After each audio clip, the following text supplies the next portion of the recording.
Nah, teman-teman, kita harus memilih perbaikan kalimat nih, ya. Wah, ini sudah sering banget keluar di soal-soal TBK, dan ini sih sebenarnya nggak terlalu sulit nih kalau levelnya ujian sekolah kayak gini. Nah, tapi kalian nggak boleh ngeremehin ya. Kalian tetap harus jeli gitu, harus teliti juga ngelihatnya. Nah, soal yang atau kalimat yang dicetak miring itu ada di sini nih. Prestasi yang ditorehkan beberapa pelajar-pelajar Indonesia, gak mungkin dong beberapa pelajar-pelajar. Beberapa pelajar udah banyak, ngapain dipakein kata ulang yang menyatakan banyak juga. Jadi beberapa pelajar aja atau pelajar-pelajar Indonesia kayak gitu ya. Nah, di sini letak kesalahannya, nanti kita bisa cek. Dalam ajang lomba-lomba internasional ini nggak apa-apa. Lomba-lomba internasional kan di sini emang lombanya banyak ya, kecuali dia beberapa atau banyak lomba-lomba gitu, atau beberapa lomba-lomba itu baru salah. Kalau lomba-lomba internasional ini tepat. Kak, terus kok kenapa nggak lomba internasional itu gitu? Teman-teman, kalau kalian punya kelompok kata yang terdiri atas 2 kata atau lebih, misalnya lomba internasional, mau kalian ulang. Nah, yang diulang tuh kata pertamanya aja, teman-teman ya. Jadi lomba-lomba internasional. Ibu baik misalnya ada banyak. Ibu-ibu baik itu, nah kayak gitu. Ya, anak-anak pintar itu, bukan anak pintar itu, no. Jadi kata pertama aja yang diulang, atau kata pokok yang diulang, ya. Itu sungguh sangat membanggakan sekali, teman-teman. Nah, kalian pilih sungguh membanggakan, sangat membanggakan, atau membanggakan sekali. Nah, titik kesalahannya di situ, ya. Nah, terus teman-teman, ya, nggak usah pakai itu. Kenapa? Karena kita nggak punya rujukannya. Dalam ajang lomba-lomba internasional itu, ajang lomba-lomba internasional yang mana nggak ada disebutin di sini. Ya, cuma bidangnya doang, lomba keilmuan, olahraga, atau seni. Nah, lomba-lomba internasional tuh informasi baru. Ya, jadi nggak ada lomba-lomba internasional itu. Kecuali sebelum kalimat ini ada. Ya, lihat saja pada lomba IPHO misalnya, atau IBO, kayak gitu-gitu. Ya, nah, kan nggak ada ya disebutin sebelumnya, jadi nggak usah pakai itu. Karena nanti nggak jelas ngerujuk ke sebelumnya itu ke yang mana gitu. Nah, perbaikan kalimatnya teman-teman tentu yang paling tepat adalah bravo. Prestasi yang ditorehkan beberapa pelajar Indonesia dalam ajang lomba-lomba internasional sungguh membanggakan. 41 bravo.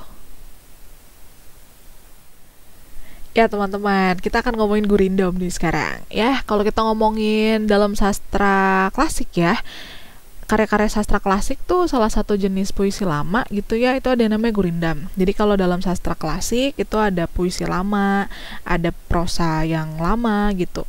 Kalau prosa tuh bentuknya hikayat, kalau di bentuk klasik. Kalau puisi bentuk lama itu ada banyak ya, ada syair, kemudian ada pantun. Nah, salah satunya tuh ada gurindam. Nah, bukan beberapa ya, tapi berbeda dengan pantun yang diawali sama sampiran.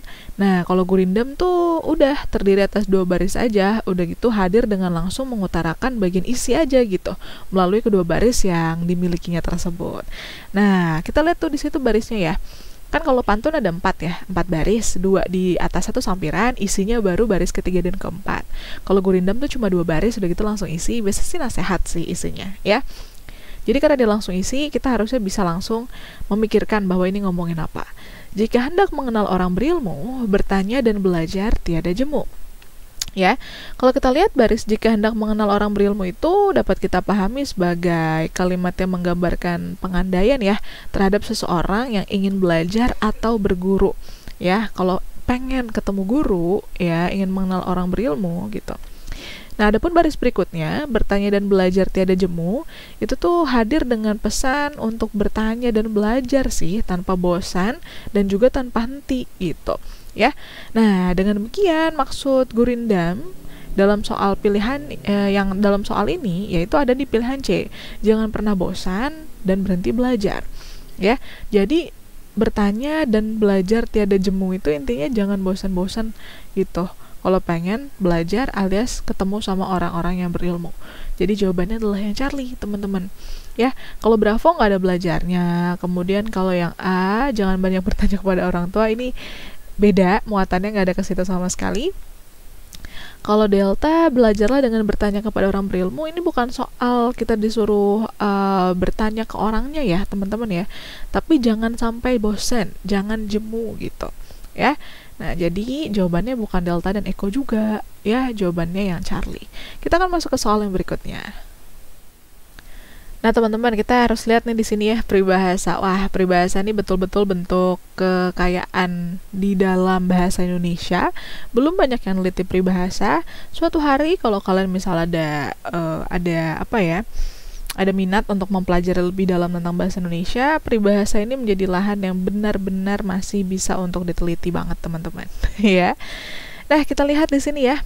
Ceritanya apa sehingga nanti kita bisa milih peribahasa yang tepat untuk melengkapi paragraf itu. Kabar itu menghentakkan dan sulit untuk diterima. Berarti ngagetin, teman-teman. Udah gitu pahit banget ya, sulit untuk diterima, berarti kabar nggak bagus.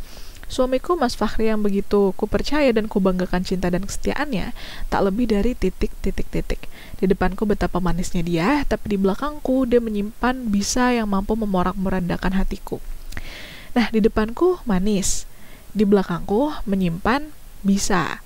Maksudnya di depan manis, di belakang tuh jahat gitu. Ya, di depan baik, di belakang jahat. Berarti punya beberapa rupa nih, ya. Terlihatnya di depan dari luar itu baik, tapi di dalamnya itu monster gitu loh, jahat. Nah, teman-teman, ini yang paling pas itu adalah musang berbulu ayam. Ya. Dalamnya itu musang, buas gitu. Luarnya ayam, ya. Jadi musang tapi bulunya tuh bulu ayam. Dari luar tuh betul-betul dibungkus dengan segala sesuatu yang menandai kerapuhan, menandai kebaikan ibaratnya. Nggak semonster itu, tapi di dalamnya ternyata musang. Ya, dan karena harus melengkapi paragraf, tentu tepat. Tak lebih dari musang berbulu ayam. Kita kan ngomongin sosok ya. Di situ ada makhluk yang lagi diomongin gitu. Kalau tak lebih dari lempar batu sembunyi tangan, ini beda maknanya. Lempar batu sembunyi tangan itu, teman-teman, ya, kita nggak mau bertanggung jawab intinya. Kita melakukan hal A atau melakukan suatu hal gitu, tapi kita nggak mau mengakui perlakuan kita. Atau ya habis itu lepas tangan aja, nggak mau tanggung jawab. Nah, menggunting dalam lipatan itu, teman-teman, ya, ini juga berbentuk sebagai apa ya, lebih ke berkhianat ya. Kalian bayangin ya, kalian punya sebuah lipatan gitu. Kalau orang ngeguntingnya tidak di dalam lipatan, itu kan kelihatan. Jadi kita tahu, oh dia menggunting. Tapi menggunting dalam lipatan itu kita melipat kertas, guntingnya tuh bergerak dari dalam, ibaratnya gitu. Itu namanya ya berkhianat secara tidak diketahui. Kalau kalian ngerasa, ini kayaknya juga deh Kak, gitu. Nah, tapi ini belum sampai di titik pengkhianatannya. Lagi pula kalau dipakai untuk melengkapi kalimat atau melengkapi paragraf, tak lebih dari menggunting dalam lipatan. Ya, Mas Fahri tak lebih dari menggunting. Nah, ini kan kita lagi mau mengasosiasikan Mas Fahri terhadap sesuatu yang paralel sama dia atau sejajar. Karena Mas Fahri itu makhluk, nah lebih tepatnya makhluk lagi di sini gitu. Ya, meskipun maknanya mirip-mirip nih, menggunting dalam lipatan, berkhianat juga, tapi lebih tepat musang berbulu ayam. Lagi pula musang berbulu ayam itu kan emang dijelasin sama kalimat berikutnya nih, ngomongin sosok yang di dalam beda, di luar beda. Wah, itu musang berbulu ayam banget. Kalau pagar makan tanaman, ya itu juga merugikan, berarti berkhianat juga. Nilai titik rusak susu sebelanga karena satu hal kecil, ya kebaikan yang sangat banyak itu jadi rusak. Sebelanga tuh kayak tong besar gitu, teman-teman, tempat air ya. 3 jawabannya adalah Eko. Ya, teman-teman, kita masuk ke soal nomor 44. Kita diminta untuk memperbaiki kata serapan yang tepat untuk kata bercetak miring. Jadi kata yang bercetak miring ini salah semua, kita harus cari yang tepat ya. Nah, di sini sebagai alat transportasi tradisi. Nah, kalau transportasi itu, teman-teman, alat transportasi nggak tepat diikuti sama kata tradisi, ya, yang merupakan kata benda. Jadi dibutuhkan kata sifat untuk nerangin alat transportasinya tuh alat transportasi yang kayak gimana gitu. Berarti kalau kita butuh kata sifat ya tradisional dong yang betul. Tradisional salah, teman-teman ya. Dia adalah bentuk tidak baku, meskipun sering juga kita dengar orang menggunakannya. Wah, ini orisinil nih, ya. Yang betul orisinal. Tradisional nih, yang betul tradisional. Traditional, ya, diambil dari bahasa Inggris traditional, jadi harusnya tradisional gitu. Terus di sini coba kita lihat, seiring dengan modernitas yang sukses mengubah gaya hidup.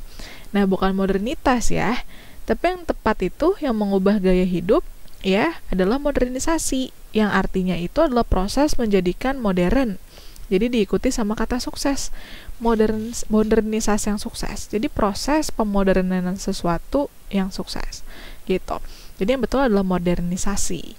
Ya, nah, pragmatik itu yang betul pragmatis secara baku. 44 jawabannya adalah alfa. Ya teman-teman, kita masuk ke soal nomor 45. Kita akan ngomongin konjungsi alias kata penghubung yang tepat untuk melengkapi paragraf tersebut ya. Kita lihat di sini ada rumpang pertama di sini nih ya. 6 masalah lingkungan yang utama tersebut adalah ledakan penduduk, penipisan sumber daya alam, perubahan iklim global, kepunahan tumbuhan, titik-titik hewan. Nah, ini kan maksudnya kepunahan tumbuhan sama kepunahan hewan. Jadi menghubungkan dua hal yang berbeda itu, ya. Tapi sejajar. Jadi kita pakai konjungsi dan harusnya. Nah, ini kita bisa coret pilihan lainnya karena bukan pilihan salah satu ya, tapi dua-duanya emang lagi mau disebut. Nah, jadi bukan pakai atau. Nah, kemudian rumpang yang berikutnya, teman-teman ya. Di situ kerusakan habitat alam, titik-titik peningkatan polusi. Nah, diinget-inget ya, dan kan udah dipakai di sini. Karena masih dalam satu kalimat yang sama, agar bervariasi, kita bisa pakai serta. Gitu. Jadi sekalian menjawab kalau kalian bertanya, Kak, kapan sih kita pakai serta? Kita pakai serta tuh biasanya kalau dalam kalimat yang sama, ya dalam sebuah kalimat, itu dannya udah terlalu banyak, atau mungkin udah muncul satu kali dan, nah, supaya lebih bervariasi, ya, cakap gitu, kita pakai serta. Nah, terus yang terjadi titik-titik-titik karena. Nah, ini kan ada hubungan sebab akibat, kalian bisa baca di sini. Jawabannya adalah Eko.